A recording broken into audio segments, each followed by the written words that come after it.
ইন্নাল্লাযীনা আমানু ওয়া আমিলুস সালিহাতি কানাত লাহুম জান্নাতুল ফিরদাউসি নুজুলা।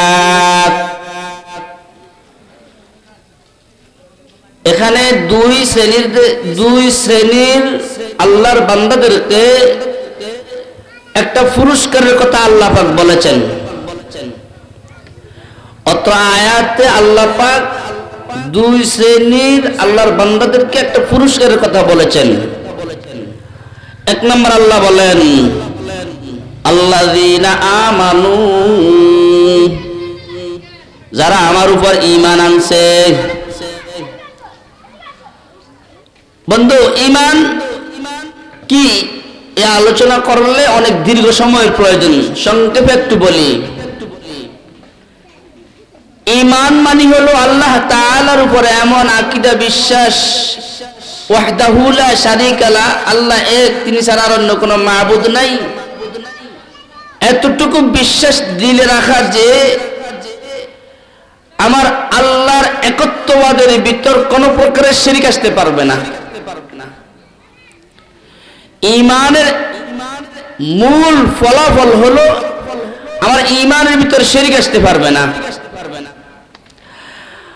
এক নম্বর কথা হলো আল্লাহ পাক আমাদেরকে যত বিষয়ের প্রতি বিশ্বাস করার জন্য বলেছেন তত বিষয়গুলোকে আমরা দিল থেকে বলবো, তাসদীক বিল জানান, ইকরার বিল লিসান, জবানে স্বীকার করব, আমল বিল আরকান, কাজে বাস্তবায়ন করব।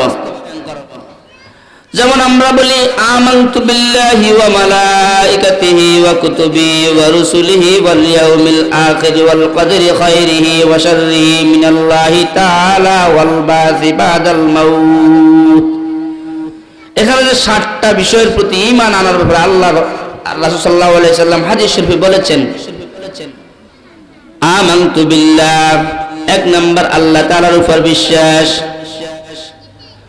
ওয়া কুতুআমানতু বিল্লাহি ওয়া মালাইকাতিহি, ফেরেশতাগণের উপর বিশ্বাস, ওয়া কুতুবিহি, কিতাব সমূহের উপর বিশ্বাস, ওয়া রুসুলিহি, রাসূলগণের উপর বিশ্বাস, ওয়াল ইয়াউমিল আখির, কিয়ামতের দিনের উপর বিশ্বাস, ওয়াল কদরি খায়রিহি ওয়া শাররিহি মিনাল্লাহি তাআলা, ভালো মন্দ তাকদীর আল্লাহ তাআলার তরফ থেকে হয় এগুলোর প্রতি বিশ্বাস, ওয়াল বাসি বাদাল মাউত, মৃত্যুর পর পুনরায় জীবিত হব এগুলোর প্রতি বিশ্বাস।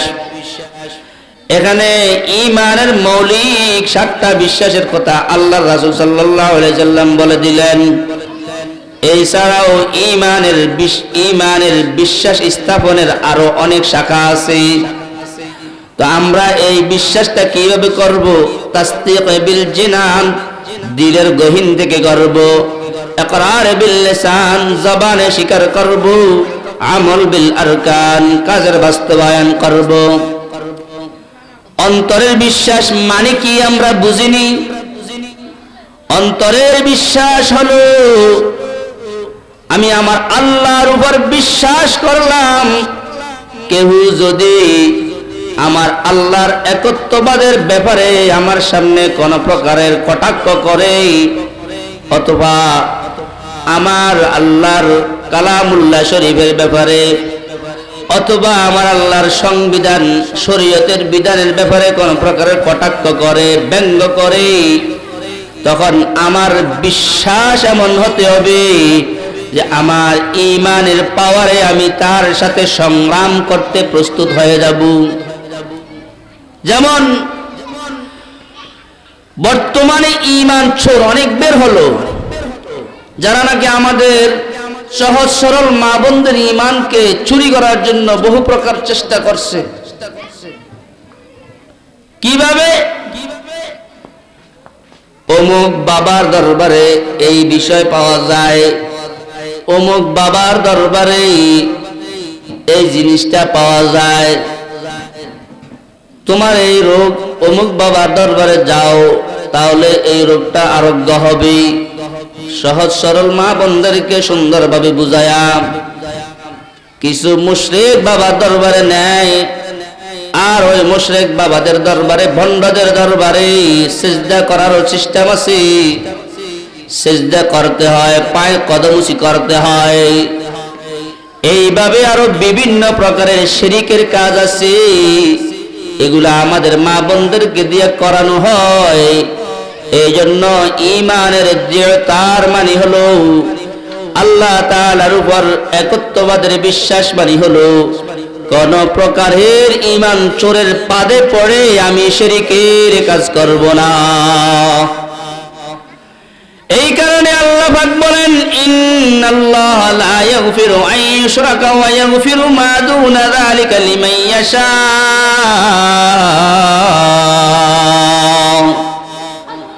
আমার আল্লাহ বলেন, নিশ্চয়ই আমি আল্লাহ শিরকের গুনাহ ছাড়া সকল গুনাহ মাফ করব, কিন্তু শিরকের গুনাহ মাফ করব না।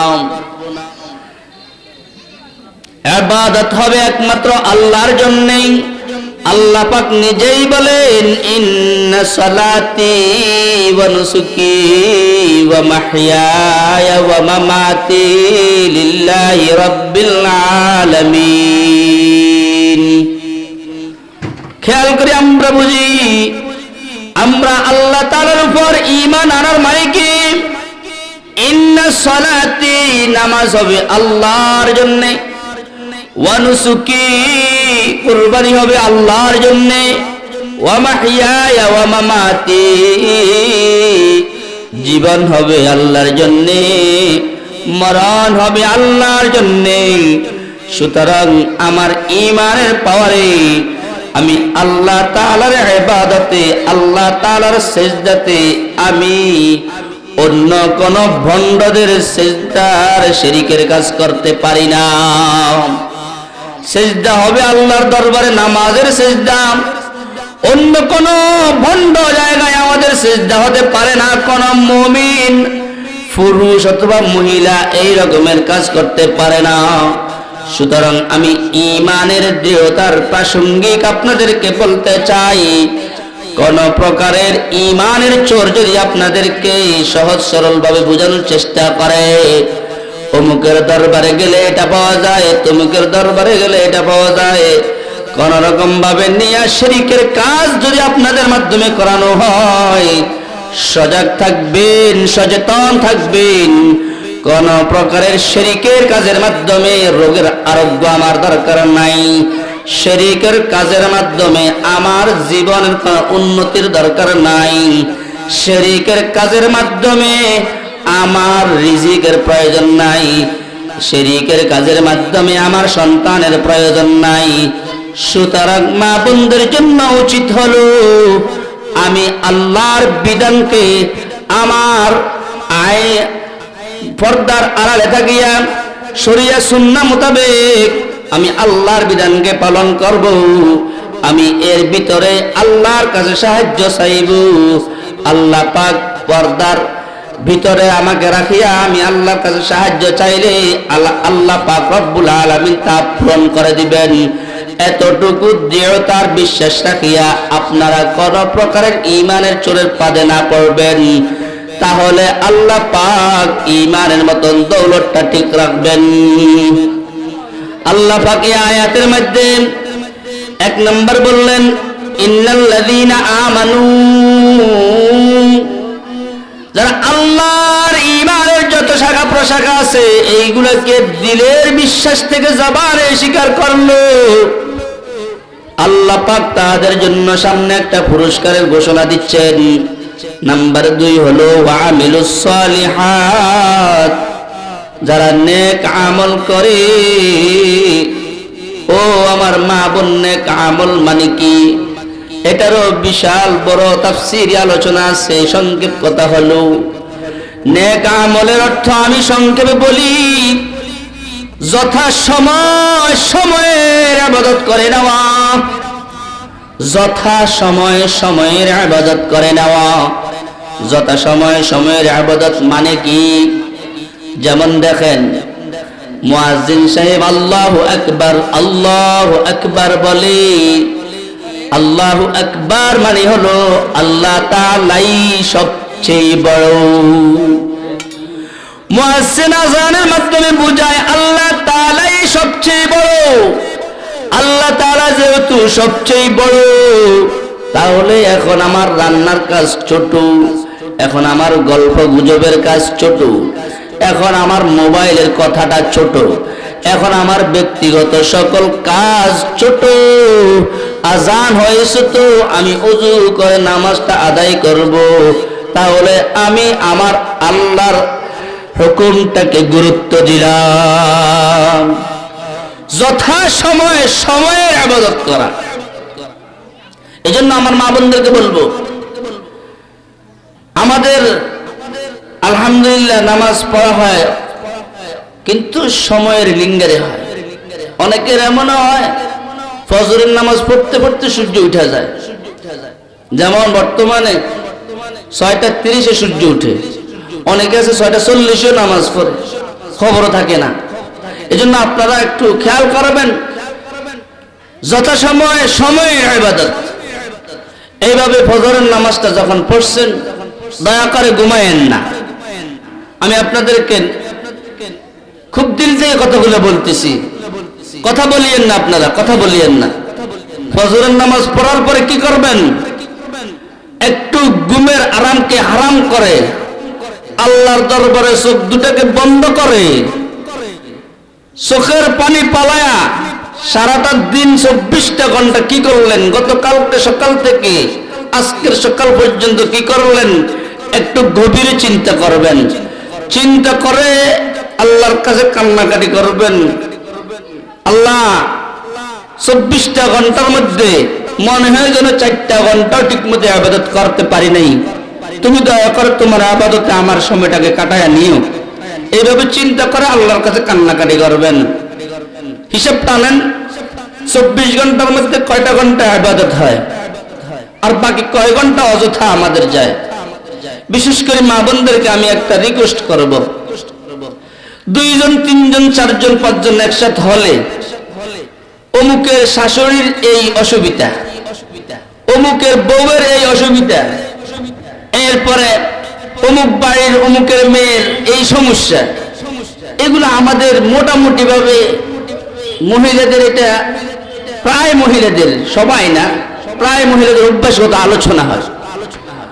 ও আমার মা, ও আমার বোন, এগুলা গীবত, এগুলো গীবত।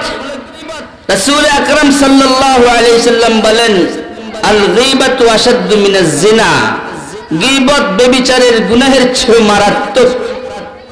দয়া করে কারো পিছু আলোচনা করা, কারো নিন্দা করা, এগুলো দয়া করে খেয়াল করবেন যে আমি যে কথাটা বলতেছি এটা কি আমার গীবত হচ্ছে কিনা, আমার কথাটা কি গীবত হচ্ছে কিনা, এটা খেয়াল করবেন।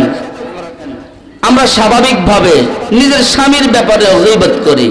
যেমন আমাদের মায়ের কাছে যখন আমরা ফোনটা দিই, কথা কই, স্বামীর দেখা গেছে সামান্য একটু কি বাজার আনা অথবা যে কোনো একটা সমস্যা একটু হলো নি, এই যে আমরা পিছু আলোচনা শুরু করে দিই, এভাবে শাশুড়ির ব্যাপারে আলোচনা শুরু করে দিই।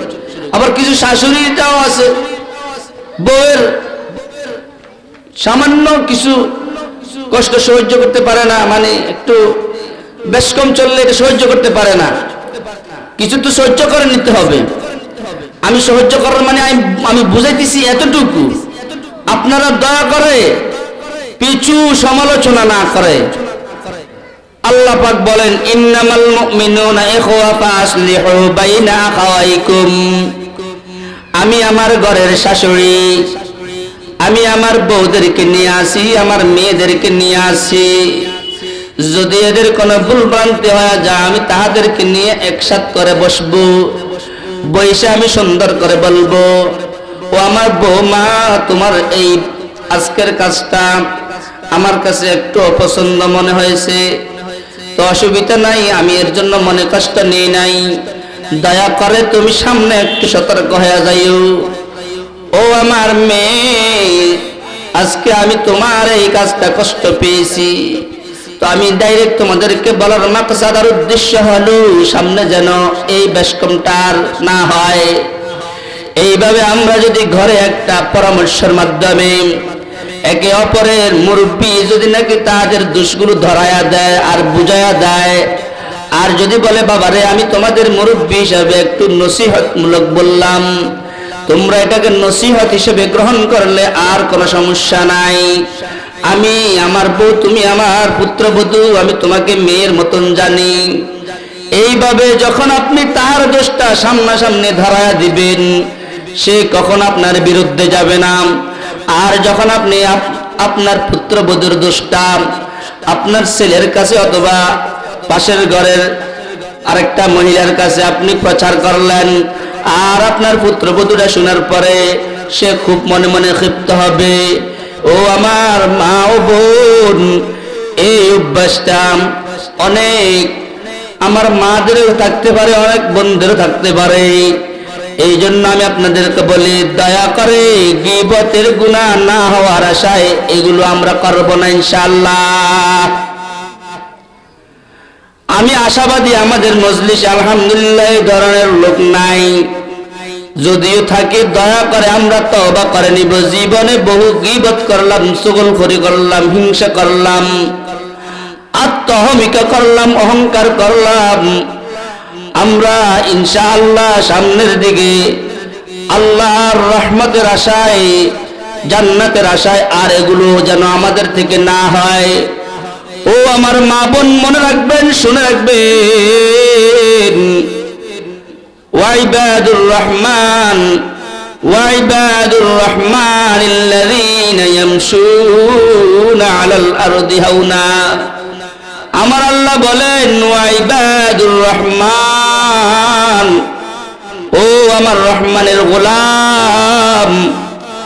তার মানে হলো আমার আল্লাহ রহমান, আমার আল্লাহ দয়ালু, আমরা হইলাম সেই দয়াময় মালিকের গোলাম। আমার আল্লাহ আমাদের নামটা উল্লেখ করতে বলছেন, তোমরা হলো রহমানের গোলাম, রহমানের বান্দা বান্দি। আমার আল্লাহ যেহেতু রহমান, রহমানওয়ালা মালিক যেহেতু আমাদেরকে বানায়াছেন, আমরাও রহমওয়ালা হইতে হবে। রুহামাউ বাইনাহুম, আমাদের পরস্পর থাকবে আন্তরিকতা, আমাদের পরস্পর থাকবে মুহাব্বত, আমাদের পরস্পর থাকবে দয়া। ও আমার মা বোন শুনেন,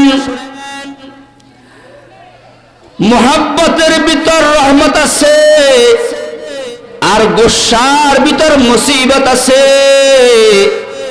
এই জন্য আমাদের গুসা আসলে আমরা এতটুকু চিন্তা করব, গুসার কারণে মুসিবত হয়, এই কারণে আমি গুসা করব না।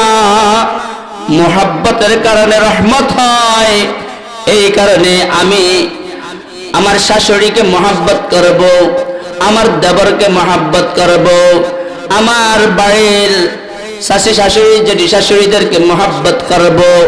এই মহব্বত হতে হবে আল্লাহর জন্য। আল হুব্বু লিল্লাহি ওয়াল বুগযু লিল্লাহ, আল্লাহর জন্য মহব্বত। আল্লাহর জন্য বলে মহব্বতটা কি?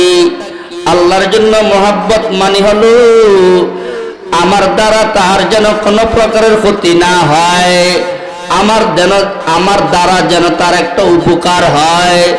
ও আমার মা বোন শুনেন, আমাদের একজনের দ্বারা আরেকজনের যদি উপকার হয়, আল্লাহ পাক রব্বুল আলামিন আমার ৭৩টা হাজত পূরণ করে দিবেন। মুহাব্বত, মুহাব্বত, জমিল মুহাব্বত, এটা হলে আমাদেরকে আল্লাহ পাক ক্ষতির থেকে হেফাজত করবে। আমি আয়াত কারিমে বলতে চাইছিলাম এই কথা। আল্লাহ বলেন ওয়া আমিলুস সালিহাত, নেক আমল করনে ওয়ালারা। নেক আমল মানে কি? সময় মতো সময়ের ইবাদত। আমি নামাজের উদাহরণ দিতে গিয়ে কথাগুলো বললাম যে আমাদের নামাজের সময় হলো, আমাদের ইবাদতের সময় হলো মাগরিবের নামাজের পরে সূরা ওয়াকিয়া তেলাওয়াত করার সময়। কজন মা বোন আছেন মাগরিবের পরে সূরাতুল ওয়াকিয়াটা তেলাওয়াত করেন? মাগরিবের নামাজের পরে সূরা ওয়াকিয়া তেলাওয়াত করলে আল্লাহ পাক রব্বুল আলামিন আপনার সংসারের জীবন থেকে রিজিকের অভাব দূর করে দিবেন। ফজরের নামাজের পরে সূরাতুল ইয়াসিন তেলাওয়াত করলে আল্লাহ পাক রব্বুল আলামিন আপনার সারা দিনের জিম্মাদার হয়ে যাবে।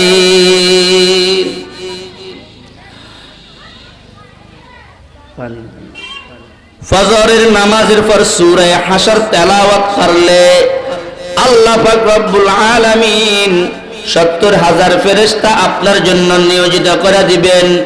এগুলা সন্ধ্যা পর্যন্ত আপনার জন্য রহমত এবং মাগফিরাতের দোয়া করতে থাকবে।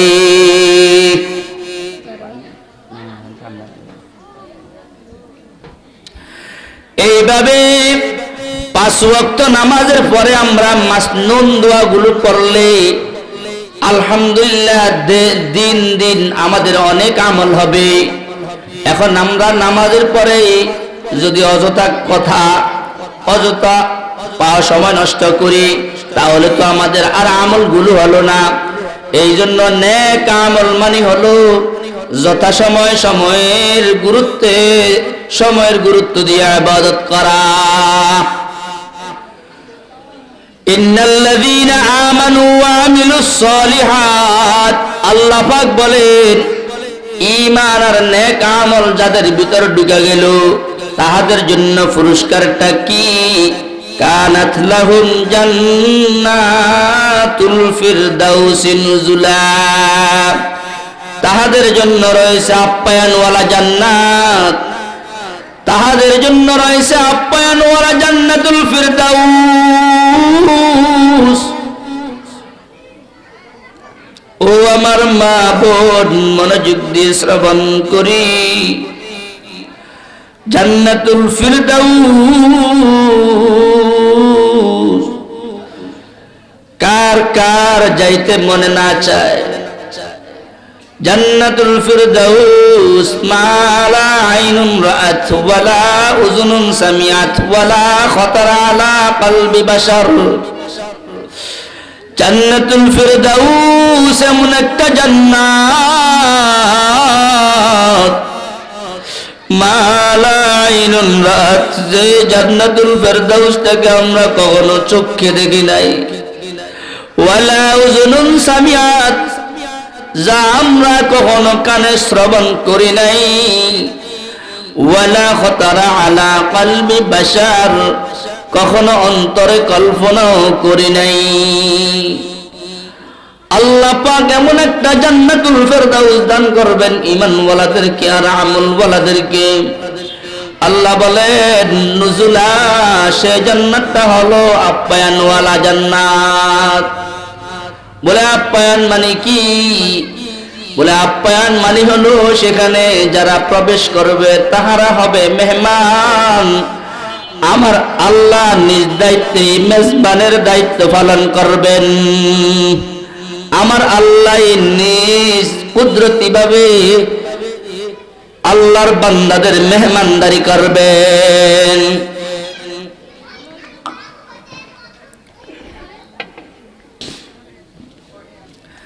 নুজুলা শব্দ বলে আল্লাহ পাক বুঝাইলেন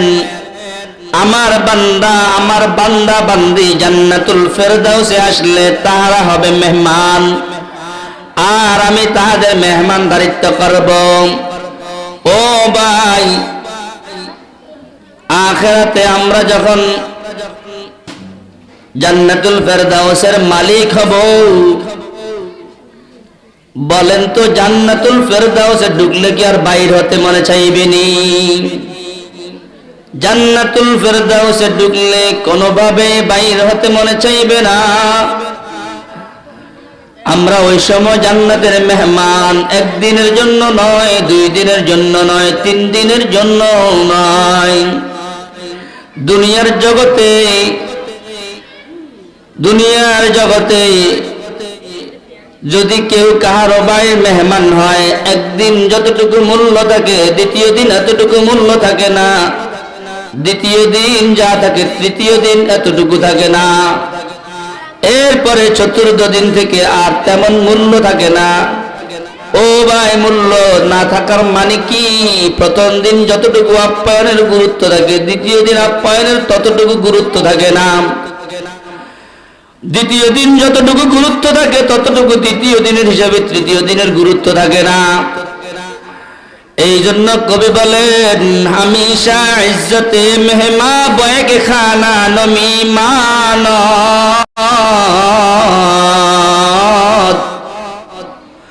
हमेशा इज्जत मेहमा बैके खाना नमी मानत, अगर मानद शबे दीगर नमी मानत, अगर मानद शबे दीगर नमी मानत, गुलज गुलशन जुदा गश्ता तरू ताजा नमी मानत, अगर मानद शबे दीगर नमी मानत, अगर मानद शबे दीगर नमी मानत। दुनियाते मेहमाনের इज्जत বেশি দিন থাকে না। আমার আল্লাহ বলেন, আমার জান্নাতুল ফিরদাউসে যখন আমার বান্দা বান্দি আসবে, তার মেহমানদারি প্রথম দিন যেমন হবে, আমার এই জান্নাতের তো শুরু আছে, শেষ নাই। প্রত্যেকটা দিন একই রকমের মেহমানদারি চলবে।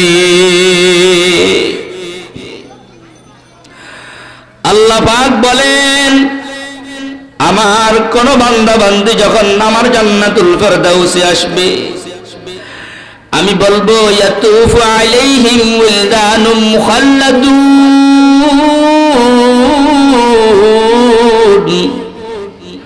চিরকিশোরদেরকে বলবো, ও কিশোর যাও, ও কিশোররা যাও, আমার জান্নাতের মেহমানের মেহমানদারি করো। তাহারা বিআকওয়াবিন ওয়া আবারিকা ওয়া কাসিম মিন মাঈন। তাহারা গ্লাস নিয়ে যাইবে, জগ নিয়ে যাইবে, প্রবাহমান পেয়ালা নিয়ে যাইবে, আর জান্নাতের মেহমানদেরকে বলবেন কি পানি পান করবেন। দুধ আছে, মধু আছে, শরবত আছে। কোন প্রকারের শরবত চান? আপনি বলতে দেরি হবে, মা তাশতাহি আনফুসুকুম ওয়ালাকুম ফিহা মা তাদউন। আপনি মনে মনে চাইবেন, আর আল্লাহ তাআলা আপনার সামনে ওই নেয়ামতটা দিয়া দিবেন। ওয়ালাহমি তায়রিম মিম্মা ইয়াশতাহুন।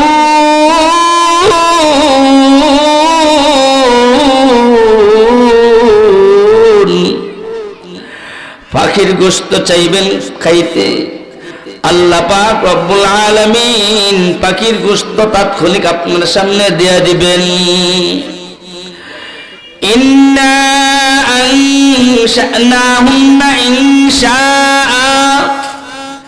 বিশেষ করে হুরে গিলমান রাখবেন, ও আমার মা বোন মনে রাখবেন, হুরে গিলমান সকলকে দেওয়া হবে। এই হুরে গিলমান আল্লাহ পাক এত এত এত সুন্দর, এত সুন্দর করে বানায় রাখছেন। বলা হয়, একটা হুরে গিলমানের একটা ওড়নার কোনা যদি নাকি আসমান দিয়া দুনিয়ার দিকে ছাড়ানো হয়, পুরাটা দুনিয়াটা আলোকিত হয়ে যাবে, সূর্যের আলো বন্ধ হয়ে যাবে। তাহাদের থুতুগুলো যদি পানিতে পালানো হয়, দুনিয়ার সকল পানি মিষ্টান্ন হয়ে যাবে। আল্লাহ পাক রব্বুল আলামিন হুরে গিলমান দান করবেন। এই হুরে গিলমান পাইতে হলে আমার মা বোন মনোযোগ দিয়ে শুনেন। ও আমার মা, আপনার মেয়ে কোথায়? আপনি কোথায়? আপনার মেয়ে রাত্রে মোবাইল নিয়ে কোথায় আছে? কলেজে গেল, অথবা যেখানে সে পড়তে গেল। কিভাবে যায়, কার সাথে চলে, আপনি কি খবর রাখছেন নি? আপনি কি খবর রাখছেন নি? একটা বালেগা একটা প্রাপ্তবয়স্কা মেয়ে রাস্তা দিয়ে একা একা যাওয়া, এটা শয়তানের জাল। শয়তান তার জন্য জাল বাঁধে। ও আমার মা, আপনার মেয়ের ব্যাপারে আপনি সতর্ক হতে হবে। আপনার মেয়ে কোথায় যায়, কোথায় বসে, কি করে, কার সাথে চলে, আপনি সতর্ক হতে হবে। না হয় আপনার মেয়ের সকল গুনাহের একটা অংশ আপনাকে নিতে হবে। ও আমার বোন, মনোযোগ দিয়ে শুনি, আপনার জীবনের দাম আছে, আপনার মান সম্মান আল্লাহ পাক আপনাকে দান করলেন। আপনার অনেক ইজ্জত আছে, আপনার অনেক সম্মান আছে। আপনার সম্মান কেন আপনি নষ্ট করলেন অথবা নষ্ট করতেছেন? আপনি যে ফরকিয়া ভাবে অন্য পুরুষের সাথে কথা বলছেন, কদম মেয়ে বেগানা পুরুষের সাথে মিষ্টান্ন কথা বলতে পারবে না, এটা হারাম। কোন মেয়ে বেগানা পুরুষের সাথে কথা বলবে কর্কশ ভাষায়? কেহ যদি আয়েশা জিজ্ঞাসা করে, আব্দুর রহমান, আব্দুল মালিক ঘরে আসেনি? আপনি বলবেন, আপনি কে? উনি নাই। এইভাবে কর্কশ ভাষায় বলবেন। তখন দেখবেন আপনার নামে বলবে, অমুকের বউ এমন ভাষা ব্যবহার, সুন্দর লাগলো না। অসুবিধা নাই, বেগানা পুরুষের কাছে আপনার ভাষা ব্যবহারে সৌন্দর্যের প্রয়োজন নাই। এই জন্য বন্ধুদেরকে বলি, আপনার জীবনের দাম আছে, যৌবনের দাম আছে, আপনার ইজ্জতওয়ালা, সম্মানওয়ালা। আপনি বোনের মাধ্যমে আল্লাহ পাক রব্বুল আলামিন দুনিয়াটাকে আলোকিত করেন। আপনার মাধ্যমে একটা সন্তান দুনিয়াতে আসে, আর ওই সন্তান হাফেজে কোরআন হয়, আলেমে দিন হয়। ওই সন্তানটা যদি জান্নাতের আহল হয়, আপনার জন্যই তো লাভ। আপনাকেই তো সুপারিশ করে জান্নাতে নিয়ে নেবেন। তাহলে আপনি আপনার জীবন যৌবনটাকে কেন দাম দিচ্ছেন না? আপনি এমন স্বাধীনতা কেন চান যে স্বাধীনতায় আপনার জীবন যৌবনের ইজ্জতটাকে নষ্ট করে, আপনার ফ্যামিলির বদনাম হয়? এক কথাই হলো, একটা নারী যদি নষ্ট হয় অথবা খারাপ ইয়েদের পথে চলে যায়, তখন তার পুরাটা ফ্যামিলির বদনাম হয়। এই জন্য আমার বন্ধুদেরকে বলি, একটু ধৈর্য ধরেন, আল্লাহর কাছে কান্নাকাটি করেন। ওয়াস্তাইনু বিস-সাবরি ওয়াস-সালাহ, একটু ধৈর্য ধারণ করেন। বিশেষ করে আমার বন্ধুদেরকে বলবো, আপনারা মোবাইল নামক বিষ থেকে হেফাজত হন। ও আমার বোন, মনোযোগ দিয়ে শুনেন, একটা বেগানা পুরুষের দিকে তাকানো যেভাবে কবিরা গুনাহ, মোবাইলেও একটা বেগানা পুরুষের দিকে তাকানো সেম কবিরা গুনাহ। আপনি কতটা পুরুষের ছবি দেখছেন, আপনি খবর দেখেন, সেখানেও বেগানা পুরুষ আছে। আপনি অমুকের নিউজ দেখেন, সেখানেও বেগানা পুরুষ আছে। আর যদি অশ্লীল গান দেখে, তাহলে তো ডাবল গুনাহ। এইভাবে আরো বিভিন্ন প্রকারের আরো কি কি আছে, আমরা এতটুকু জানি না। এক কথায় হলো মোবাইল নামক বিষ থেকে আমাকে আপনাকে আমরা সবাই হেফাজত করতে হবে। এই মোবাইল আমরা জরুরতের বাহিরে ইউজ করা মানে আমার ঈমান আমলকে ধ্বংস করা। ঈমান আমলের বিনিময়ে আল্লাহ পাক জান্নাতুল ফেরদাউস দান করবেন। মোবাইল নামক বিষের মাধ্যমে ঈমান আমলটা ধ্বংস হয়ে যাবে। এই জন্য আমার মা বোনদেরকে বলি, আল্লাহ পাক যেহেতু বললেন, ইন্না আনশানাহুন্না ইনশাআ, আল্লাহ পাক যেহেতু জান্নাতে হুরে দিলমান দান করবেন, মেয়েদের আল্লাহর বান্দীদেরকেও দান করবেন, আল্লাহর বান্দাদেরকেও দান করবেন। তাহলে আমরা জান্নাতে হুরে দিলমানের আশায় দুনিয়ার কোন প্রকারের কাম ভাবনায় আমরা পড়বো না ইনশাআল্লাহ। দুনিয়ার কোন প্রকারের পরকীয়াতে পড়বো না ইনশাআল্লাহ।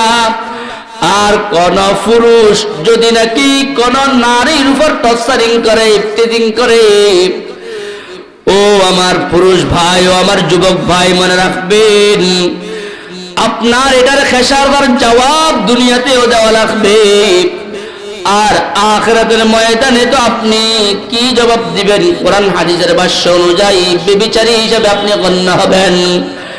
আমার মা বোনদের ইজ্জত রক্ষা করার দায়িত্ব আমরা সকল পুরুষ, আমাদের মা বোনদের ইজ্জতকে হেফাজত করার দায়িত্ব।